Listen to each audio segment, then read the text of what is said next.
Well, happy Tuesday, June 27th. 4 verses, you ready? Psalm 51, 1 through 4. Be gracious to me, God, according to your faithful love, according to your abundant compassion. Blot out my rebellion, completely wash away my guilt, and cleanse me from my sin, for I am conscious of my rebellion, and my sin is always before me.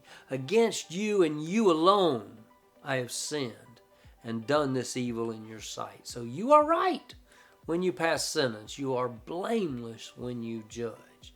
We discuss God's attributes a lot in these devotional readings and recordings. We've been back and talked about God's power and his creative power and his presence and all those things, you see. Well, love is an attribute of God. As a matter of fact, when we talk about attributes are those qualities or characteristics that we in our identity can't deny. See, God's attributes are those qualities and characteristics that are just innate to his identity. And love is an essential attribute of God's identity.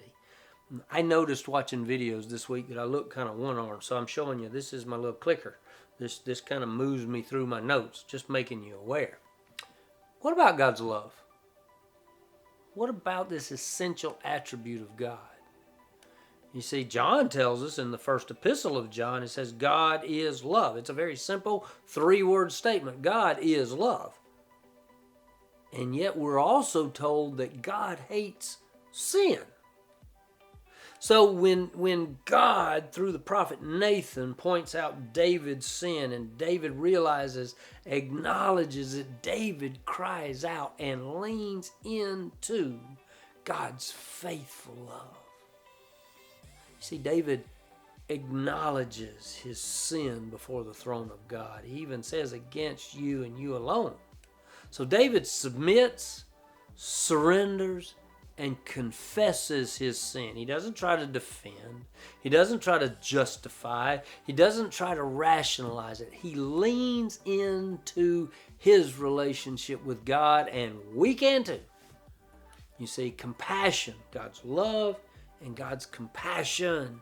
God's compassion is this sympathetic pity is what the definition says. The dictionary calls compassion a sympathetic pity and concern. God loves us, and God is concerned for us, and God has sympathy for our fallen state.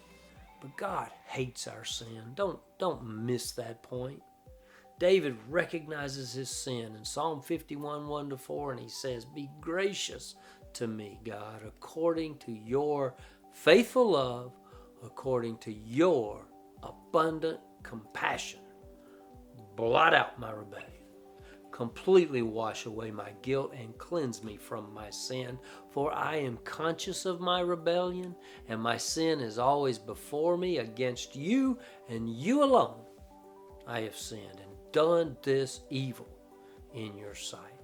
So you are right when you pass sentence. You are blameless when you judge. See you tomorrow.